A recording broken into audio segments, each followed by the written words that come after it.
Hi, mga kababayan maangas, binabati ko kayo ng maluwalhating, mapagpalang oras sa inyong lahat, kayong lahat na mga maangas dito. At siyempre, binabati rin natin yung mga troll. Kayong mga troll, walang iba kundi troll, mga ik-ik kayo. Binabati ko rin kayo, mga ik-ik, no? So, baka sabihin nyo, hindi ko kayo binabati. At shout out din sa mga bashers natin, mga ub-ub kayo, okay? Mga ub-ub, wala kayong alam sa issue. Dapat ipakita nyo rin kung ano ba yung magandang ginawa ng administrasyon, hindi yung puro kayo atake at wala naman kayong tamang konteksto sa pinag-uusapan. Kaya binabati ko kayo, mga trolls na mga ik-ik. Ayan. At yung mga bashers ko na mga ub-ub kayo. Ayan. At syempre, sa mga maangas dyan, shout out sa inyong lahat. So, shout out sa inyong lahat para fair tayo. Well, anyway, today, ay natawa ako at tuwang-tuwa ako at talagang pumalakpak yung tatlo kong tainga at ang aking mata ay kumuti-kuti-kutitap dahil nagsalita na naman si Kapitan Dado Enrique patungkol kay Kuting.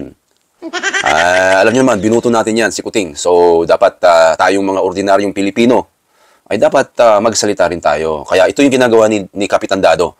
At nagsalita si Kapitan Dado kanina. Ako'y tawang-tawa nung pinapanood ko to. Mga isang oras yung kanyang vlog. So, kinuha ko lang yung napakahalaga at napaka-highlights na kanyang sinabi. Yun nga yung kanyang sinabi sa kalagitnaan ng kanyang topiko, yung meron siyang advice kay BBM. Binigyan niya ng advice si BBM. At sabi ko, tika, magbigay din ako ng advice. Dapat kayo rin, mga Pilipino kayo, magbigay din kayo ng advice sa administrasyon. Huwag lang puro tahimik lang. No, magbigay din kayo ng sarili niyong opinion sa administrasyon. Ako, kung tatanungin ninyo ang aking advice kay BBM, para sa akin ang advice ko, kausapin niya si BP Inday Sara at mag-ask ng sorry. Kailang i-approach mo siya. Sabihin mo, sorry BP Inday sa mga pagkakamali mo. Dapat kumprontahin mo siya. At sabihin mo kay Inday na pahinsya ka na, nagkamali ako. Dapat pala tayong dalawa ang magtulungan. Ayusin natin ang ating bansa. Yan ang advice ko kay BBM. Kaya po BBM, kausapin mo si Inday Sara. Pagkatapos, sabayan mo ng ganito. Pagkatapos, aalisin ko na si Tambaluslos, yung Speaker of the House. Aalisin ko siya. Tara, tayong dalawa na magtulungan. Ayusin natin ang bansang Pilipinas. Iyon ang gusto kong advice sa'yo, BBM. Patalsikin na yan si Tambaluslos. Wala namang ginawang maganda sa iyong pamahalaan. Puro kahiyaan, di ba? Tignan mo naman yung ratings niya, biglang bumagsak. Consecutively bumagsak yung kanyang ratings. Pagkatapos, tignan mo naman nangyayari sa House, nakakahiya. Pinagpipiestahan, nagiging pulutan ng mga vloggers ang Congress. Hindi naman lahat ng mga Congress, may mga Congress naman doon na mababait katulad ni Pulong. Meron naman. Kaya lang nakakatawa kasi ginawa nilang ginawa nilang comedy bar yung Congress. Kaya iwan ko kung honorable pa ang Congress ngayon. Ayon sa aking nakikita, parang ang gulo-gulo na, nakakahiya. 'Di ba? O yun yung advice ko, Apo BBM. Sabihin mo kay Sara, pagtulungan natin ang bansa, ayusin natin dalawa. Patalsikin ko na yung Speaker of the House, palitan ko siya. Tayong dalawa ng maayos ng bansa. Hindi, ayos. Yun ang gusto ng taong bayan. Alisin yan si Tamba. Wala yan. Alright, sige, tignan natin, panoorin natin si Captain Dado. Kung ano ang kanyang mas mahusay na advice kay BBM. Let's go! Mr. BBM, advice lang. As a citizen of the Republic, as somebody na mas siguro naman na nakipaglaban ako sa NPA, kayo hindi, no? Kahit papano. Mas mataas ang pinag-aralan ko sa'yo. Now, ang advice ko lang, huwag mo sabing mayabang ako. Hindi ako mayabang. Meron lang akong paninindigan. Alam ko yung tama at mali. At nasasabi ko ngayon, mali ka. Tatakbo-takbo ka, 31 million boto mo, hindi ka magpatakbo ng bansa. Tapos nun, may mga issue sa'yo, hindi mo sagutin. Anong kang klase? Sinasabi ko nga huwag niyong sasagutin ng taong bayan ng puwersa. Huwag niyong sasagutin ng taong bayan na mayabang pa kayo. Magpakumbaba kayo.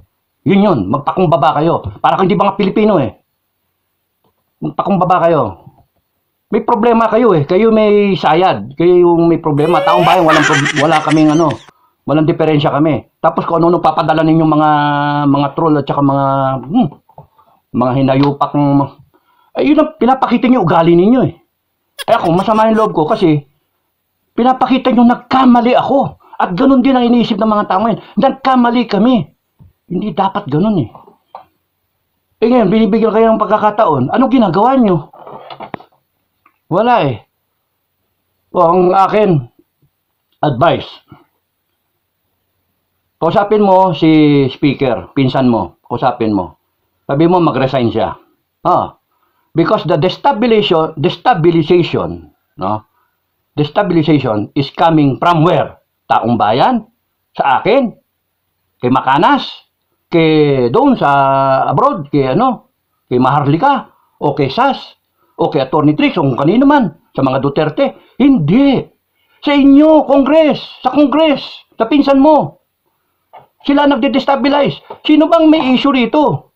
Nananahimik kami. Nagrereklamo kami, mataas ang bigas. Nagrereklamo kami, mataas ang sibuyas. Mataas lahat, mataas. Tapos makakarinig kami yung pera, liquidation by ek-ek, walang resibo. Yun, hindi pa, bingi ba kayo? Hindi nyo ba nadidinig ang tao? Senate, Congress, sagutin nyo yun. Ang dami yung mga salag-salag na ganyan, ang dami nyo yung mga nire-railroad yung issue eh. Ang issue, isang issue, liquidation by certification. Ilang taon na yan? 2011 pa. Ano na ngayon? 2024. No? Noong 2011, inadapt nyo the existing system, which means it dates back further. Na ang bawat isang senator, ang bawat isang congressman, may sayad, may problema kayo sa pera ng taong bayan. Doon kami nagagalit. Hindi nyo ba naintindihan yon? Hindi nyo naintindihan? Dapat, ang style dyan, magpakumbaba na lang kayo. Pero doon na muna ako kay BBM. Kausapin mo yung kapatid mo. Yung pinsan mo. Kausapin mo yung pinsan mo. Wag mo na siyang suportahan bilang speaker. At sabihin mo, you will support an initiative na tanggalin siya as Speaker of the House. Advice lang. Brotherly advice lang sa'yo. I'm trying to save you. No? I'm trying to save you. Kasi pagka hindi, you really will go down. Hinahayaan mo eh. Hinahayaan mo. Sabihan mo yung asawa mo, huwag ka munang makialam. Dear, honey, darling, sweetheart, huwag ka munang makikialam. Mamalasin ka sa akin, huwag ka munang makialam. Alam ko, under ako sa'yo, pero this time, huwag ka munang makialam. Tigre muna ako. Hindi ako kuting. Binoto ako ng taong bayan and it is my duty and responsibility. So, yung drugs, deny mo as far as you want, magpa-drug test ka para mawala yung issue, di ba? Kung meron talagang video, yari, good luck. Good luck. Kaya nga, ang isa pa yung you pull off a Gloria Arroyo. I am sorry. Noon, meron akong bisyo, naggaganyan ako kasi na-depress ako eh. Pero nung na-presidente na ako, hindi na. O, di ba? Maintindihan ka ng tao eh. In my moment of weakness, people of the Philippines, in my moment of weakness, nung ako'y nagkaroon ng reklamo sa COMELEC, nung natalo ko, na sinasabing natalo ko as BP, gumanon ako. Noon yun. Pero ngayon presidente na ako, hindi na. Talagang incompetent lang ako. Incompetent lang ako na wala ako lagi. Nasaan ang Pangulo? Yung ganun ba? Ay, nako. Hindi, pa-drug test ka nga. Tapos yun, si speaker, dalawa lang yun dalawa lang. Meron pa. Speaker Romualdez, sabihin mo, resign ka na lang. Pinsan, resign ka na. Wala, hindi pwede yung binabanat mo eh. Si Inday Sara, tinitira na eh. Hindi pwede. Si Inday Sara, hanggang katapusan yan. Hanggang ano yan, yung ganun ba. Depensahan mo yung vice president mo, yung second in command. Okay, otherwise, wala mangyayari sa'yo.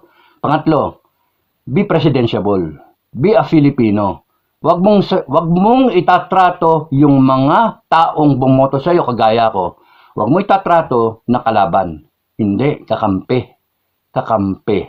Kasi ayaw namin na iwanan mo ang Malacanang as the worst president ever and as the person who bungled the chance given to him, 31 million Filipinos, bungled the chance, sinayang yung pagkakataon na itaguyod ang pangalang Marcos na tatatak sa utak ng lahat ng Pilipino forever and ever sa history ng taong bayan na ang Marcos ay magaling na pamilya. Eh anong ginagawa mo?